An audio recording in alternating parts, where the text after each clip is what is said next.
Mettez-vous d'accord, Valérie Expert. Et on est ensemble pour commenter l'actualité avec Mehdi Raïch, analyste politique. Bonjour. Alex Darmon, journaliste politique. Votre chaîne YouTube Les Indécis propose des débats et des interviews politiques. Et on vous retrouve face à Éric Tegner dans La Vérité en face, présenté par Patrick Roger. C'est tous les vendredis. Jean-Luc Benamias, membre de la Ligue des droits de l'homme, ancien membre du Conseil économique, social et environnemental. Bonjour Jean-Luc. Et Florence Berthoud, maire Horizon du 5e arrondissement. Bonjour. Vous avez repris l'étiquette Horizon? Ça fait un moment. Ah bon, la dernière fois, je crois qu'il ça y était pas. Non, du tout. Toujours. D'accord. Maire Horizon. Depuis, et on a rendu. Depuis qu'Horizon existe, pratiquement. Et on a rendu hommage au 5e arrondissement avec Hélène Nougaro qui était avec nous il y a quelque temps et qui habite près de Notre-Dame et qui nous a raconté. Côté 5e. Absolument, côté 5e, et qui nous a raconté une très jolie histoire sur une corneille qui vient la voir dès qu'elle va sur les rives de Notre-Dame, une corneille qui est toujours là et elle y voit un signe de Claude Nougaro. On va commencer avec, on va parler évidemment de la réforme des retraites, pas de retour à la retraite à 62 ans. On va parler de Jean-Luc Mélenchon qui s'indigne des accusations d'antisémitisme et de cette sortie qui a quand même beaucoup choqué ce week-end. Bref, beaucoup de sujets avec vous, le SNU renouvelé pour Emmanuel Macron. Vos coups de cœur, vos coups de gueule, Florence, c'est important. Oui, et j'en avais déjà parlé ici. Oui, j'ai envie de parler. J'en ai déjà d'ailleurs parlé sur votre antenne. Mais chaque année, au mois de mars, quand le printemps arrive, eh bien, l'Institut Curie, qui est, vous savez, un fleuron de la recherche contre le cancer, qui est donc dans mon arrondissement, en plein cœur du quartier latin, le 5e, et eh bien cette opération permet de récolter des fonds, c'est très important. L'année dernière, l'opération de Jonquille pour Curie, qui symbolise évidemment l'espoir pour lutter contre le cancer, a permis de récolter 1 700 000 €.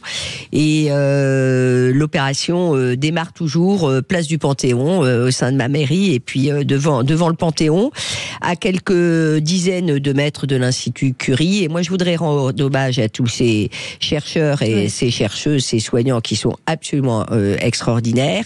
D'ailleurs, pour la première fois dans l'histoire de l'Institut Curie, c'est une femme, Madame Rougeul, qui dirige... Rougeul,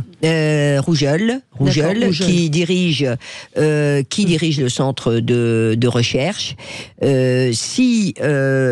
Sans la manne privée, il faut savoir qu'aujourd'hui, eh bien, la recherche devrait fermer à Curie un jour sur 3. Voilà, pour symboliser un peu et matérialiser ce que ça représente. Donc c'est énorme. Et alors chaque année, il y a un objectif particulier. Cette année, c'est pour lutter contre les cancers rares. C'est d'ailleurs celui qui a emporté Émilie Dequesne. C'est d'ailleurs celui une personne sur je ne sais combien de millions. Alors là, elle, c'était 1 sur 1 million, mais ces cancers rares tuent beaucoup, et la prévention, elle est essentielle, la détection, comme après évidemment la possibilité d'avoir des thérapies qui sont des thérapies adaptées. Donc la recherche fait beaucoup d'avancées, mais il faut aller encore plus loin. Et donc cette année, ces cancers rares, c'est à peu près 3% des cancers en France. Donc inutile de vous dire que le dépistage et la possibilité d'avoir des thérapies adaptées sont tout à fait essentielles. Donc bravo, merci, et donnez encore, faites parce vos que dons. Moi je l'ai fait, 92 002 92 002, vous envoyez un SMS, vous inscrivez don, c'est ça, ou tout espoir. À fait. Et vous avez, de toute façon, c'est très bien fait. Le site, vous faites une jonquille pour Curie, vous arrivez immédiatement sur le site, et faites vraiment des dons. Ils sont utiles. Parfois on se pose quelques questions sur où va l'argent, mais là, vous n'avez pas à vous poser la question. Elle va vraiment pour soutenir les dons. Et merci aussi à tous ces artistes, ces personnes connues qui se mobilisent aussi bénévolement.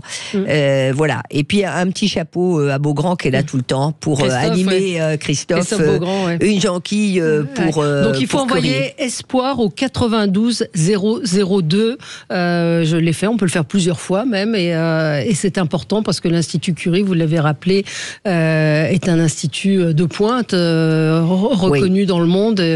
Je ne sais pas si quelqu'un veut réagir. Qui a la vocation d'ailleurs à devenir, enfin qui est un des plus grands centres de cancérologie. Et je ne serais pas capable de vous le dire là, mais je ne serais pas. Franchement, je ne sais pas. Il y a le budget fonctionnant et puis il y a le budget recherche. Donc là, on est vraiment sur le budget recherche. Les organismes privés, les entreprises, ils ont forcément des grands mécènes, soutiennent considérablement ce Institut Curie. Oui, mais ce que nous disent quotidiennement les chercheurs, le président, le directeur du centre hospitalier, c'est que sans cette aide des plus petits donateurs, eh bien, il n'y arriverait pas. Ça, c'est une réalité.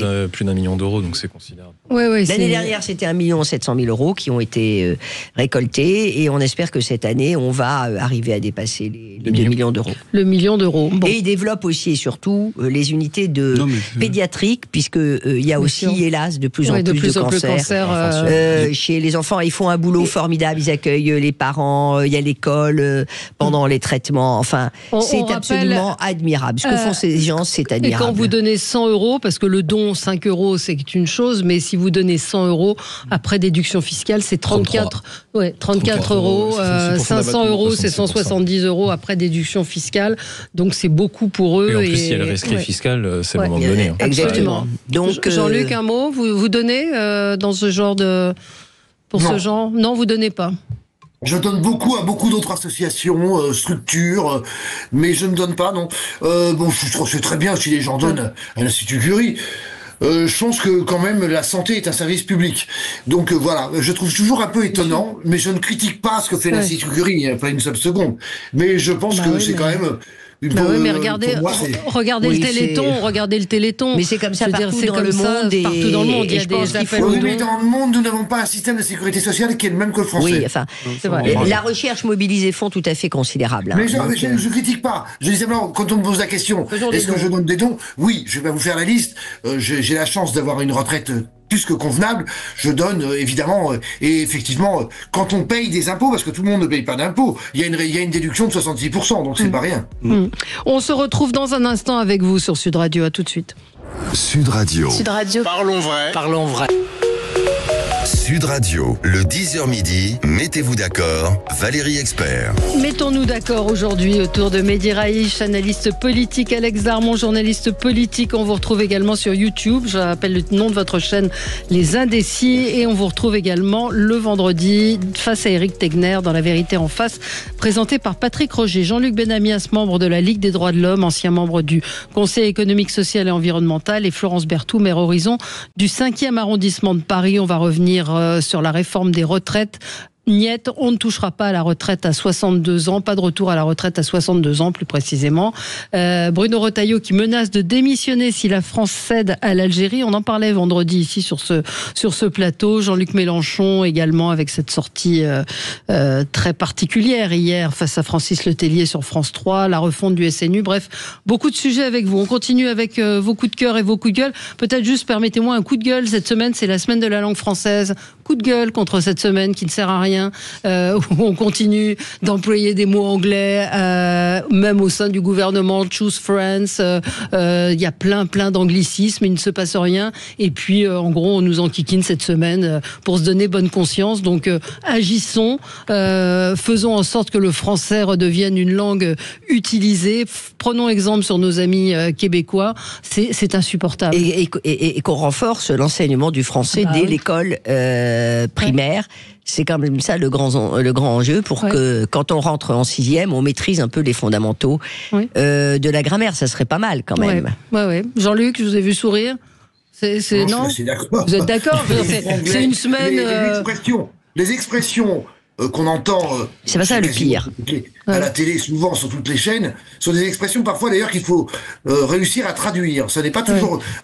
Quand on invente des noms en franglais bizarroïdes, voilà. Bon, après, je suis d'accord. Je pense que la langue française est plus qu'utile, c'est le moins qu'on puisse dire. En plus, elle est parlée dans le monde entier, largement. De moins en moins. Il y a de quoi la défendre. Il faut qu'elle évolue, mais il y a le franglais, mais il y a surtout ces fautes de syntaxe permanentes. Et cette orthographe qui est malmenée matin, midi et soir. Ouais, absolument. Wesh. Absolument.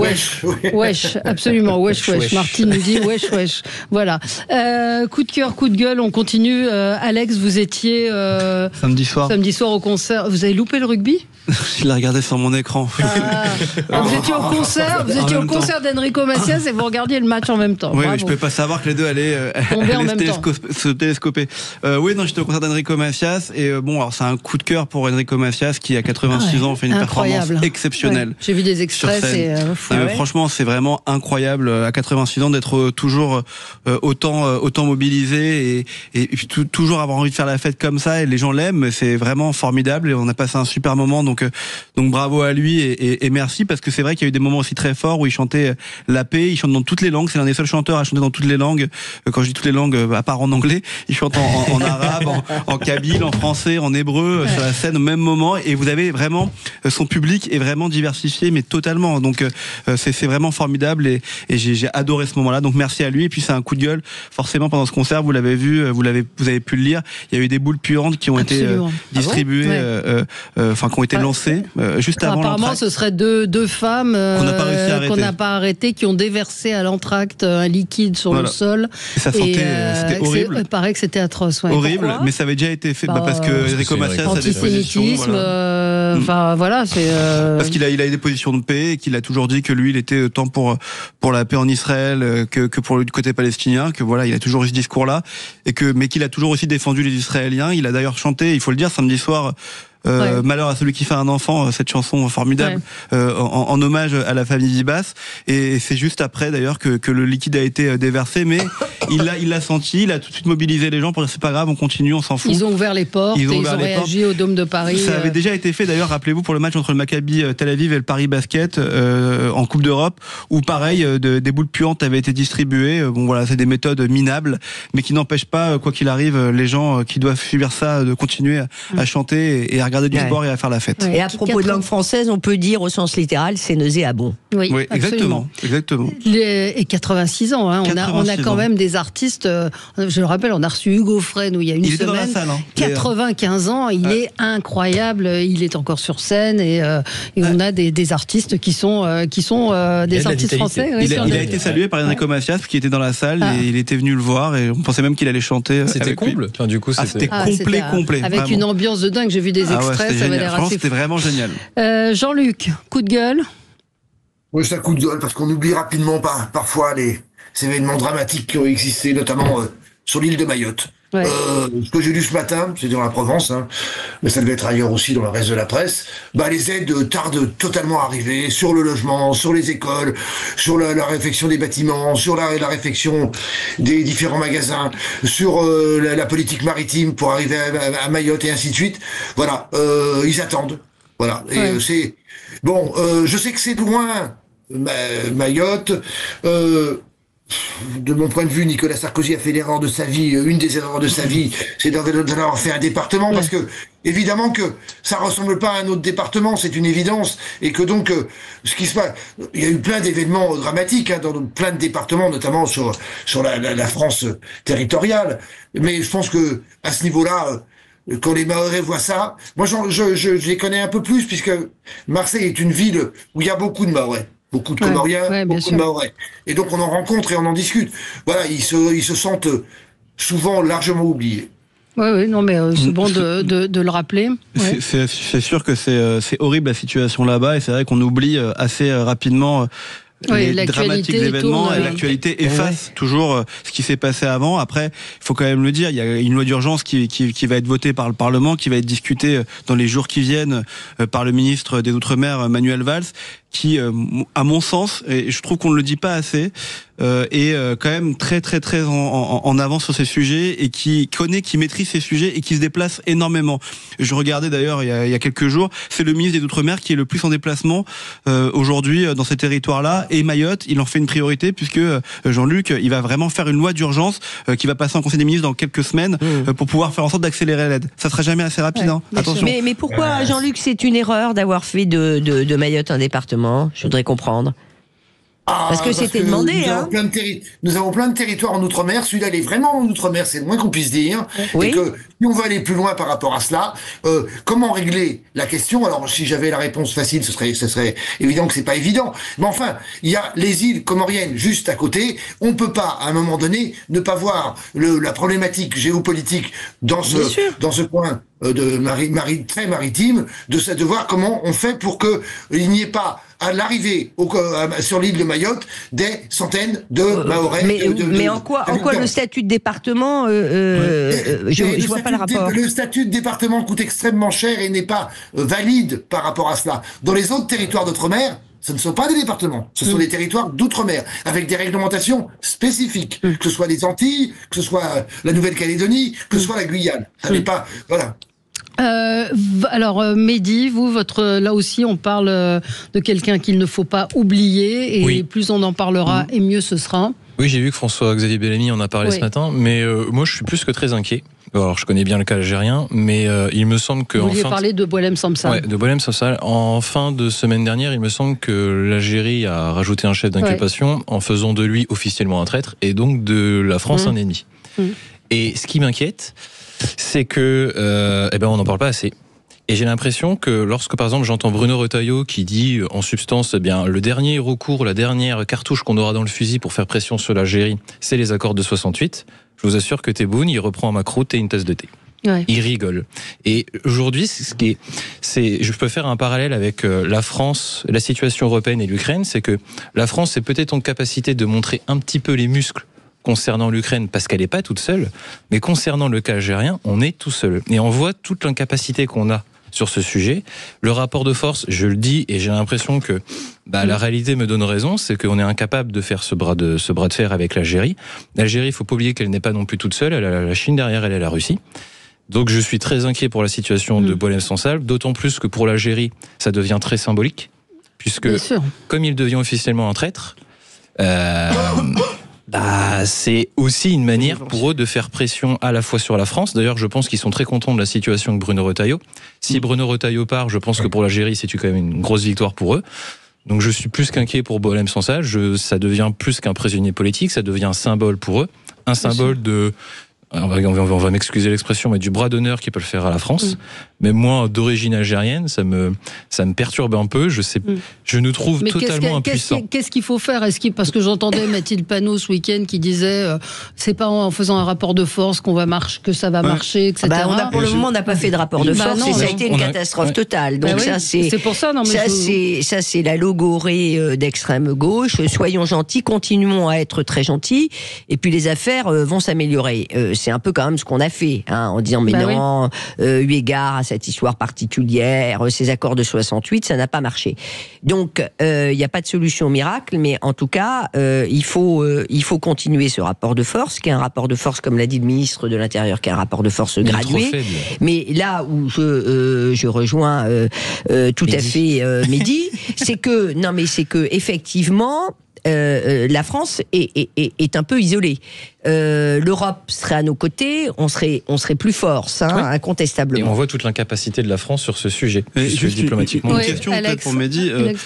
Si aujourd'hui Bruno Retailleau mettait ses menaces à exécution, c'est-à-dire qu'il démissionnait si on ne tenait pas sur le bras de fer qu'on essaie de lancer avec l'Algérie, est-ce que, ça serait une victoire pour l'Algérie, premièrement, et deuxièmement, est-ce que malheureusement, dans ce malheur, ça ferait peut-être pas du bien pour Boualem Samsal. Peut-être il pourrait, en tout cas, le libérer en se disant on a gagné. On voit qu'il y a une dissension en Algérie. Ils sont plutôt contents que il y a une félicité.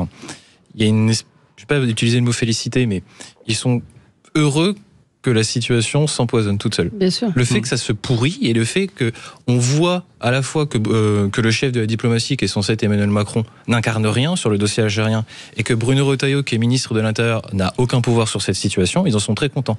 Donc plus la situation va se pourrir, plus Bruno Retailleau, s'il part, ils vont se dire regardez, nous on a réussi à faire démissionner le ministre de l'Intérieur. Ils n'ont aucun pouvoir contre nous. Donc Boualem Samsal, on va le garder. Ouais. Donc ça servira à rien. Ça servira à rien. C'est pour ça que j'ai un doute sur la. Je sais pas si pour Bruno Retailleau, si c'est un coup politique de démissionner. J'en ai quand même grandement l'impression. Ou si c'est véritablement parce qu'il est impuissant face à la situation. C'est pas un peu des deux, ce qui est sur la table, c'est pas que on va venir sur ce sujet-là tout à l'heure, j'imagine. C'est pas, même si elle est tout à fait importante pour plein de raisons. Qui dépasse d'ailleurs le sort de cet incroyable écrivain courageux qu'est Boualem Sansal. Il y a aussi la question du narcotrafic, parce que ce qui se passe à l'Assemblée nationale aujourd'hui est pas très réjouissant. Non. Et on est en train de plier, et vraiment nos collègues parlementaires sont en train de plier. J'espère que la raison va l'emporter, mais sur des points qui sont tout à fait essentiels pour lutter contre la criminalité organisée. Ouais. On va marquer une pause, je vous donnerai la parole. C'est important de redire que Boualem Sansal est toujours emprisonné, 4 mois en prison, en hôpital-prison. À tout de suite. 80 ans. Sud Radio. Sud Radio. Parlons vrai. Parlons vrai. Sud Radio. Parlons vrai. Expert.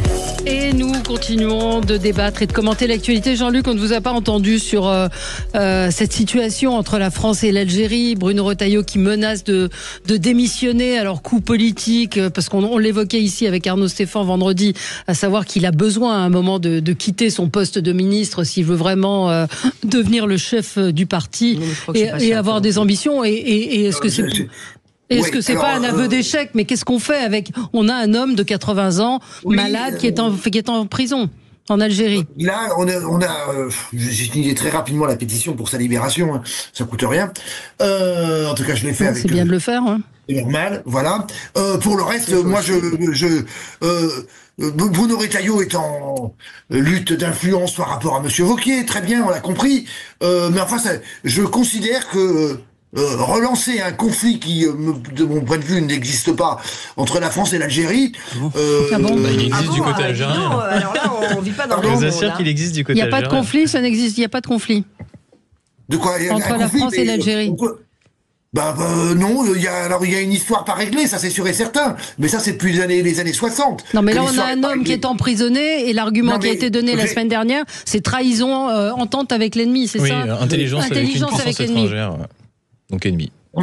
Oui, dans le monde entier, il y a des gens malheureusement qui sont en prison et qui ne devraient pas y être. Non mais c'est pas dire ça. Mais si on me demande mon avis, je donne mon avis. Je pense qu'on n'a aucun intérêt à être en guerre avec l'Algérie et avoir une politique virulente par rapport à l'Algérie. Je vous rappelle juste, mais tout le monde le sait autour de cette table, que c'est Emmanuel Macron qui a, quand il a déclaré par rapport au Maroc, que le territoire algérien n'était pas le territoire algérien, mais c'était le territoire marocain. Vaste problème, vaste question extrêmement délicate par rapport au Sahraoui. D'accord. Mais enfin, écoutez, à ce niveau-là, pour relancer une politique amicale entre la France et l'Algérie, on pouvait s'y prendre autrement. Enfin, on n'est pas obligé d'emprisonner un écrivain. Non, je suis d'accord avec ça. Je crois qu'on oublie qu'il était c'est un ancien du FLN. Mais prendre ça comme excuse pour relancer. Enfin, mais c'est pas une excuse. Enfin, vous avez les OQTF qui sont pas repris, etc. La question des OQTF est d'une complexité absolue, tu le sais. Alors on fait rien. Non, c'est pas d'une complexité absolue. C'est pas complexe. Non, c'est pas complexe. On reprend ou on reprend pas. Non, mais quand les gens sont sur le territoire, quand les gens qui sont en OQTF sont sur le territoire français depuis plus de 30 ans. Mais c'est pas le cas, c'est pas ceux-là qui étaient visés.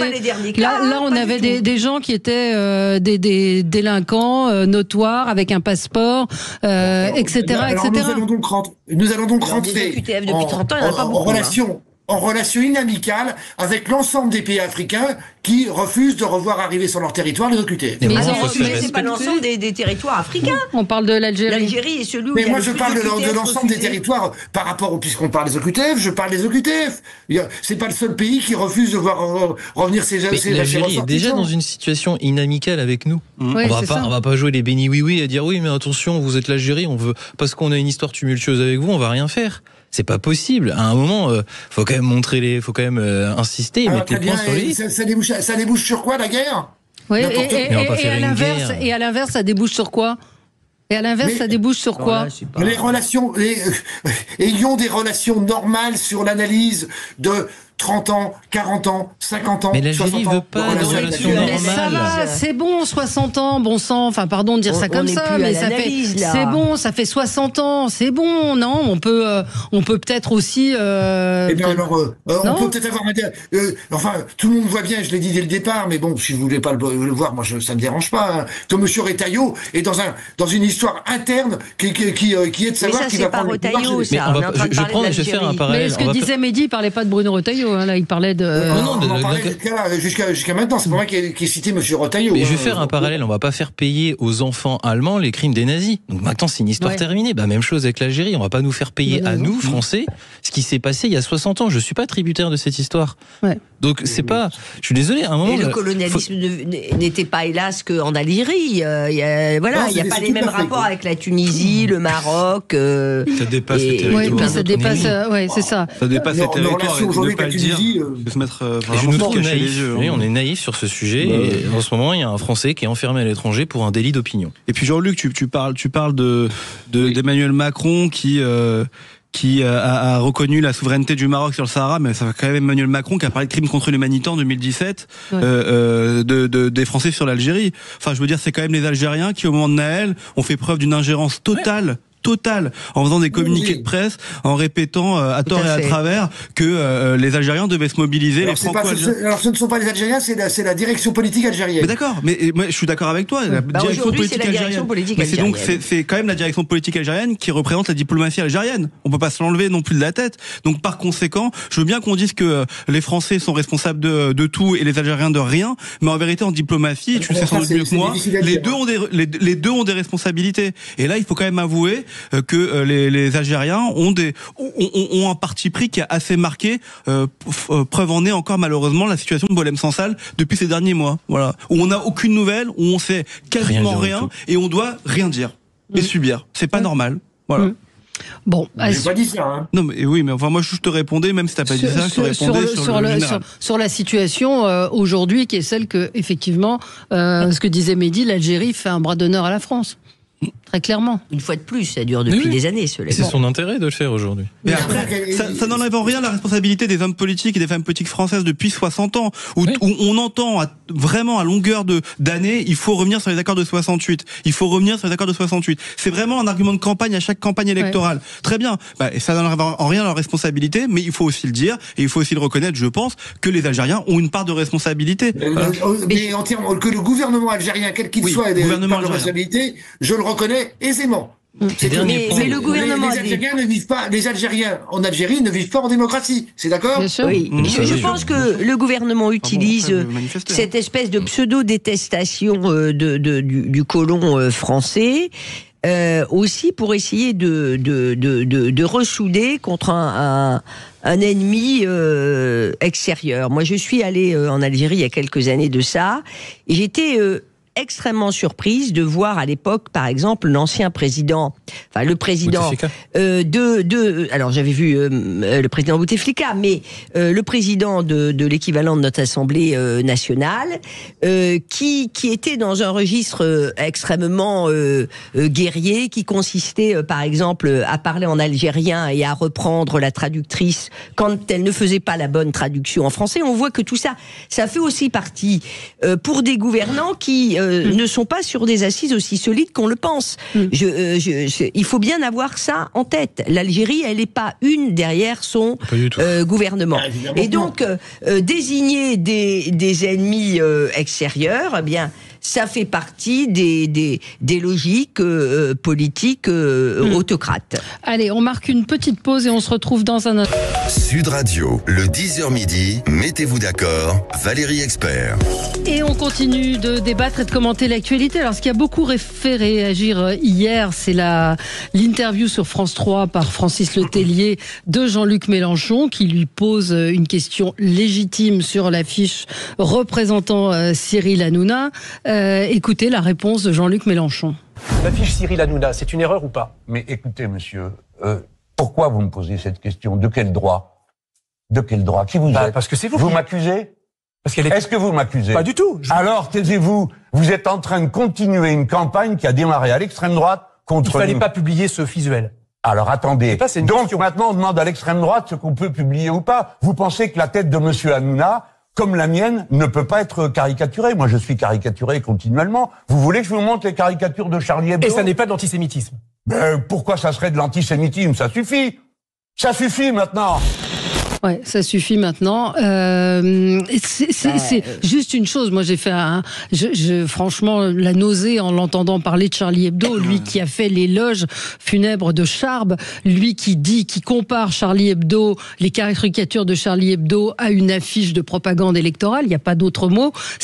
On n'est pas sur le même registre. Et ce matin, j'ai entendu Philippe Val, qui était le directeur de Charlie Hebdo, qui racontait qu'il y avait une charte qui avait été mise en place avec Cabu pour justement être extrêmement prudent sur la caricature et sur tout ce qui pouvait être de nature raciste ou antisémite. Mais comparer Charlie Hebdo à une affiche politique appelant à un meeting, c'est absolument scandaleux, déjà sur ce point-là. Oui, avant de... Bien sûr. Mais vous voyez, là... on a tout ce que un homme ou une femme politique ne devrait pas être, c'est-à-dire l'irresponsabilité la plus totale, une logique clientéliste qui fait qu'on oublie même toutes les références historiques, parce que Mélenchon a des défauts, mais c'est un féru d'histoire.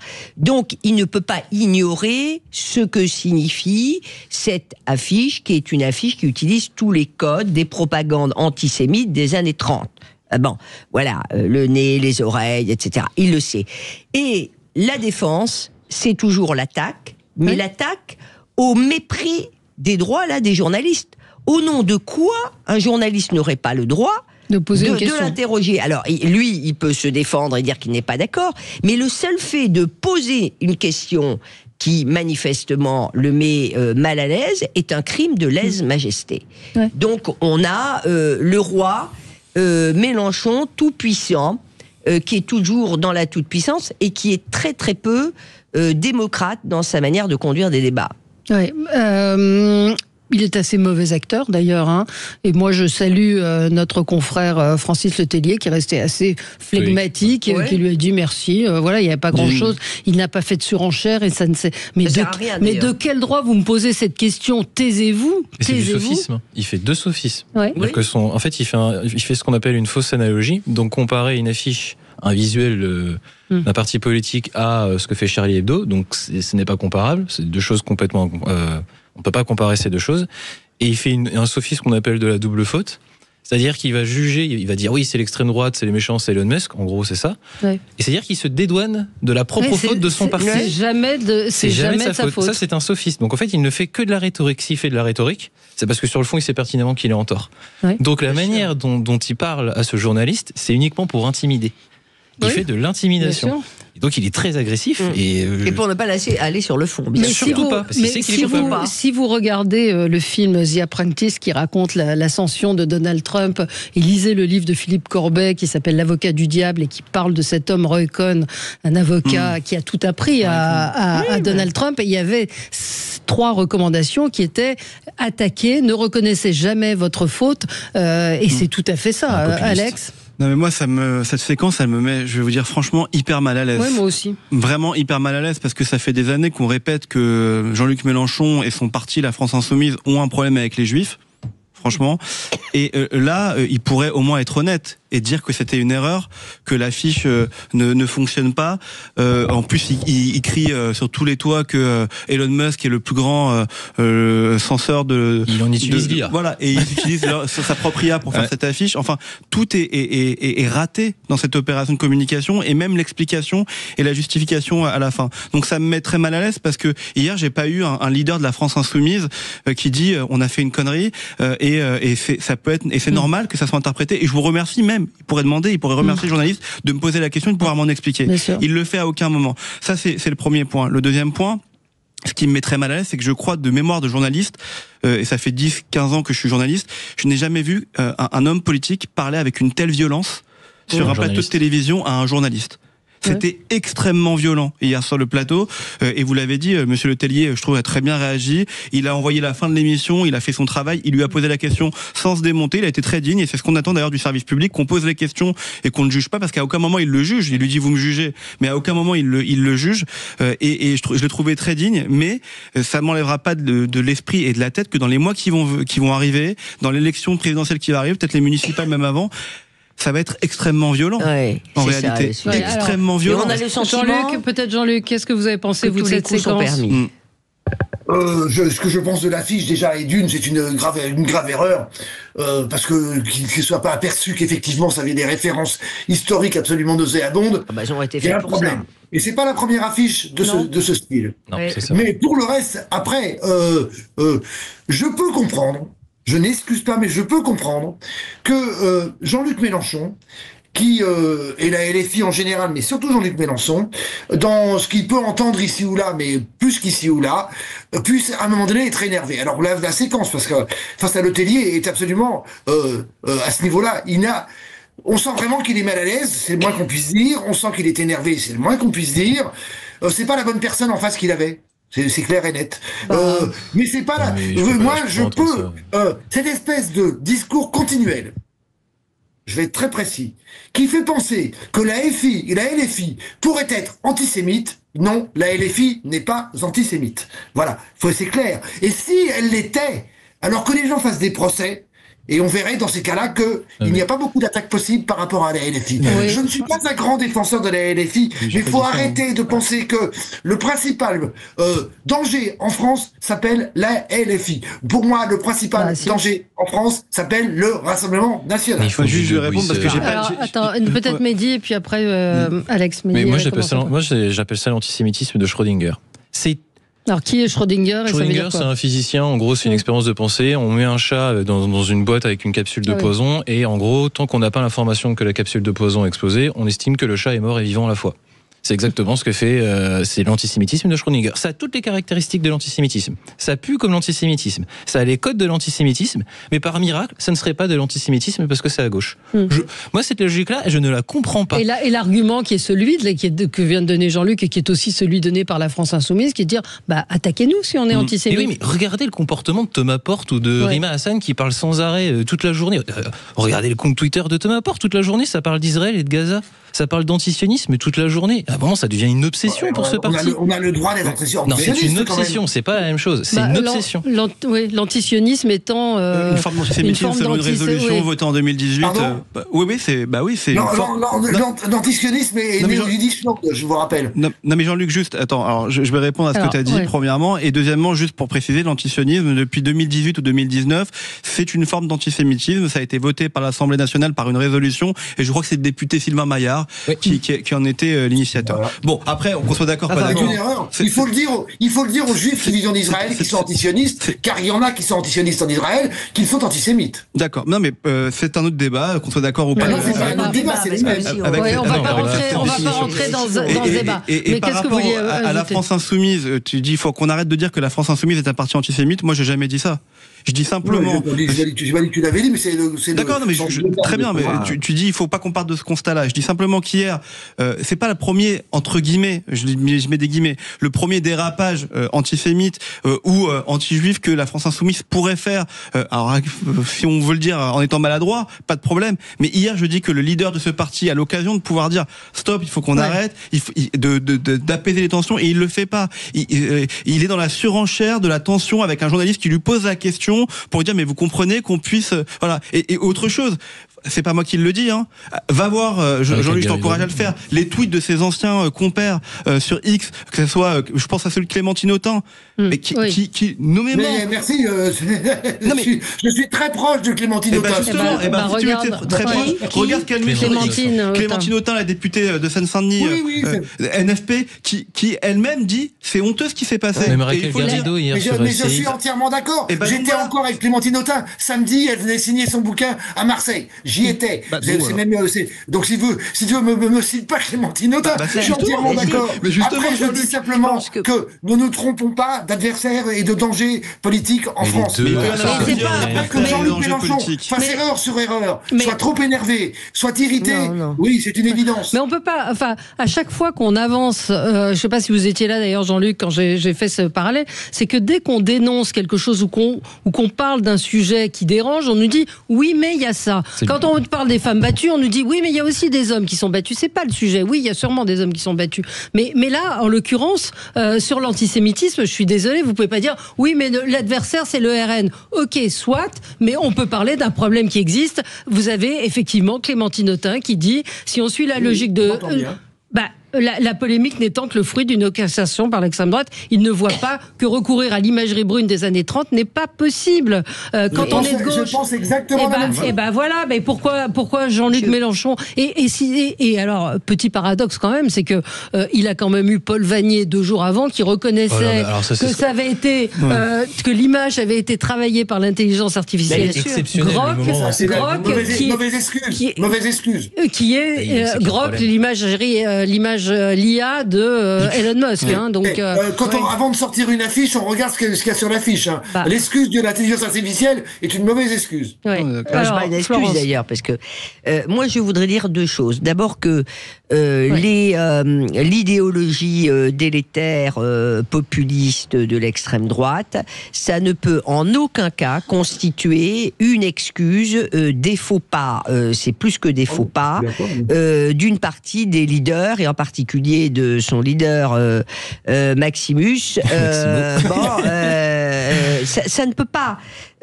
Ça ne peut pas. Et LFI, je ne sais pas si LFI est ou pas un parti antisémite, mais en tout cas, beaucoup de ses dirigeants nourrissent un antisémitisme d'atmosphère.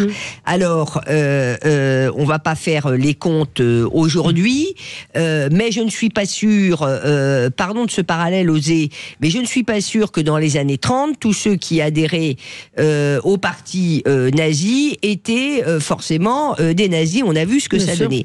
Ça devient vraiment délétère de laisser les leaders et les numéros 1 entretenir cet antisémitisme d'atmosphère, et ils ont une part de responsabilité certaine, et il faut pas il faut regarder les choses en face. Ouais, juste, vous avez remarqué quand même quand Francis Le Télé pose la question, ce que lui répond Jean-Luc Mélenchon, vous êtes radin ou pas? Oui. C'est une attaque à la personne à dominer. Non mais vous êtes radin, c'est un vrai cliché, antisémite, radin. Et pourquoi il dit ça? Mais je sais pas. Moi je m'interroge. Par rapport aux questions qu'il pose et qui gênent, il y a 2 points qu'il faut mettre en avant. Le premier, c'est que pour un visuel de la sorte, pour une campagne de cette ampleur, c'est forcément validé par les cadres du parti. Bien sûr.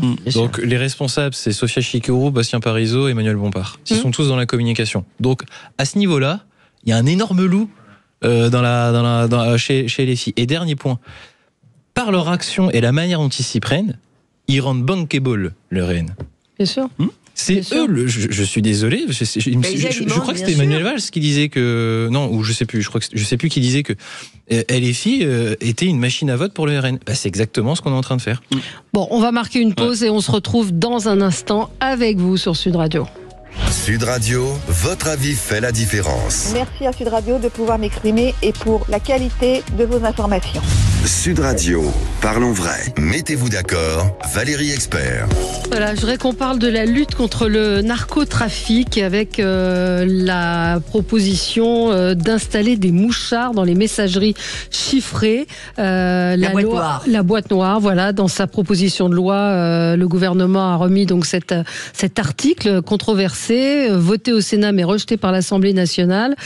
Florence, la lutte contre le narcotrafic, on voit est au centre. Le narcotrafic, il faut bien comprendre que c'est la lutte contre la criminalité organisée. Parce que pendant des années, on a dit alors c'est pas bien la drogue, etc. Mais c'est une vraie criminalité organisée.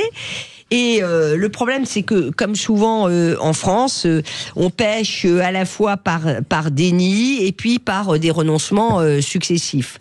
Donc, moi, j'ai envie de reprendre la phrase d'Édouard Philippe, le plus grand risque, c'est pas le grand remplacement, mais c'est le grand renoncement. Et sur ce sujet-là, comme sur d'autres, c'est ce qui nous guette. Le narcotrafic, ça fait plus de morts que le terrorisme. Alors, il n'y a pas... Oui, mais le mort n'est pas ressenti de la même manière. Mais tout à fait. Et c'est un drame épouvantable. Donc, si on continue à employer de l'eau tiède, eh ben on n'obtiendra pas de résultats. Alors bien sûr, les héritiers que nous sommes quand même de la philosophie des Lumières, quand on va brider notre espace de liberté ou avoir le sentiment que c'est l'espace de liberté qui est un peu bridé, eh bien ça gratte. Mais là, c'est la criminalité organisée. Donc franchement, qu'il y ait des boîtes noires pour pouvoir s'introduire sur les systèmes de cryptage qu'utilisent matin, midi et soir les narcotrafiquants, c'est quand même c'est une obligation. Sinon, on va avoir une loi qui va être un robinet d'eau tiède. Il faut des sacrés garde-fous quand même. Il faut des sacrés garde-fous. Alors là, je suis tout à fait d'accord. Ça doit évidemment être fait sous l'autorité d'une commission totalement indépendante.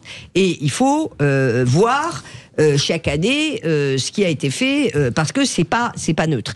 Mais si on n'a pas la possibilité d'aller sur les réseaux cryptés, hélas, eh bien cette loi, elle perd une partie de sa substance. Et c'est un peu la même chose d'ailleurs sur ce qu'ils ont appelé, il y a la boîte noire et puis il y a le dossier coffre. Le dossier coffre, c'est arriver à avoir des témoins qu'on va vraiment protéger, comme toute chose étant égale par ailleurs. l'Italie l'a fait pour les témoins mafieux. C'est comme ça qu'ils sont arrivés à faire avancer la lutte contre les mafieux. Alors ça se fait déjà, d'ailleurs, ça se fait l'autorité du magistrat.